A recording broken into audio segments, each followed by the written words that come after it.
దేవుని వాగ్దానం. ఈ ఉదయకాల సమయంలో ఈ దినం వాగ్దానం. ఎలా ఉన్నారు? బాగున్నారా? నిన్న మిరియాలు కూడా ఫస్ట్ డే దేవునికి మహిమకరంగా చక్కటి ఆత్మీయ ఆరాధన వర్తమానం జీవితాల మార్పు ఎంతో ఘనంగా జరిగించాడు. ఈరోజు మిరియాలు కూడా రాజీవ్ గాంధీ స్టేడియం రెండో రోజు ప్రార్థన చేయండి.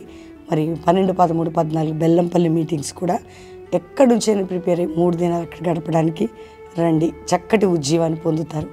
కుటుంబాలు ఎలా ఉన్నాయి, మీరు ఎలా ఉన్నారు, మీ ఇల్లు ఎలా ఉంది, మీ బిడ్డలు ఎలా ఉన్నారు, మీ పరిస్థితులు ఎలా ఉన్నాయి, అమ్మ మేము చెప్పుకోలేని సమస్యలతో ఎక్కడ మీకు ఏదున్నా యేసు నిన్ను ప్రేమిస్తున్నాడు. విమోచనకర్త, విడిపిస్తాడు ఆయన. ఏ రోజైనా నిన్ను లేదు పో అంటాడా? అనడండి. క్షమించే దేవుడు, ప్రేమించే దేవుడు, కనికర స్వరూపుడు. మీ హృదయాన్ని ఇవ్వండి, మీ జీవితాన్ని ఇవ్వండి.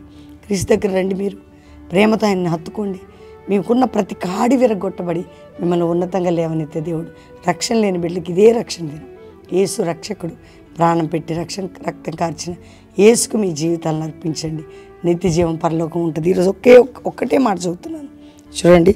యెషయా గ్రంథం 52వ అధ్యాయం అద్భుతమైన మాట 3వ వచనం. యెహోవా ఈలాగ సెలవిస్తున్నాడు, ఏమని? మీరు ఊరకే ఇమ్మబడుతారు కదా, రోకలేకే మీరు విమోచింపబడుతారు.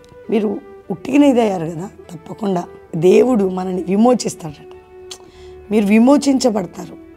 అప్పుల బాధ నుండి, ఆర్థిక పరిస్థితి, రూకలిచ్చి, ఆయన స్వరక్తం ఇచ్చి, ఆయన సంపాద్యం ఇచ్చి, ఆయన సమస్తం ఇచ్చి, నీకు ఆల్రెడీ ఆయన ఇచ్చేశాడు జీవితాన్ని, జీవాన్ని, సమస్తాన్ని.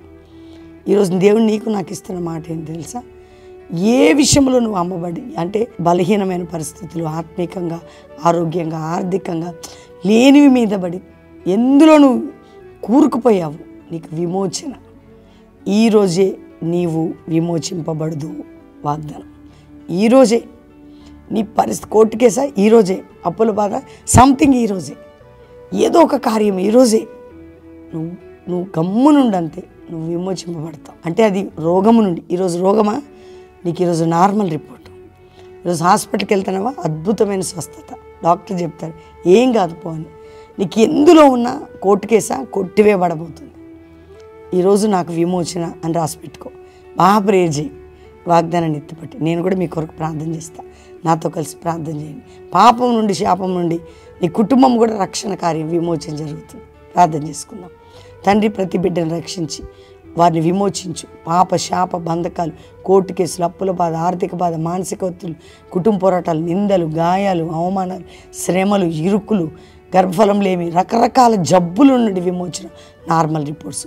గర్భిణీ స్త్రీలకు మంచి ప్రసవం దయచి నాయన. ఎవరికి డబ్బు చిక్కుబడారు డబ్బు తీసుకుని నిద్రపట్టొద్దు నాయన, ఇచ్చేసేయాలి. మీడియేటర్గా ఉండి నాయన తెలిసి తెలియక ఇరకంపడ్డారు, విడిపించుదేవా విమోచన.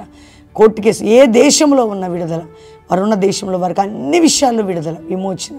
ఇళ్లలో తాగుడు, వ్యసనం, పాపంలో ఉన్న వారి విడుదల. అంతేకాక ఒక జాషువా జనరేషన్, ఒక పరిశుద్ధాత్మ కుమ్మరింపు, నామకార్థ క్రైస్తవ సంఘాలు విమోచించబడి నీ రక్తంలో కడగబడి ఒక జీవం లేవాలి. అపోస్తల కార్యంలో ఉన్న అద్భుతాలు జరగాల ప్రభా. అట్లా మా దేశ ప్రపంచాన్ని రక్షించండి. క్రైస్తత్వానికి విరోధమైన ప్రతి ఆయుధాన్ని ఓటమి కలుగును గాక. నీ బిడ్డల్ని బలపరిచి మ్యారేజ్ డే, బర్త్డే విమోచన బ్లెస్సింగ్ వారికి అనుగ్రహించి, కల్వరీ మినిస్ట్రీకి, జరుగుతున్న సభలకి, జరగబోయే సభలకి మాతో మీరుండి తోడై ఉండమని యేసు నామములో అడుగుచున్నాము తండ్రి, ఆమేన్.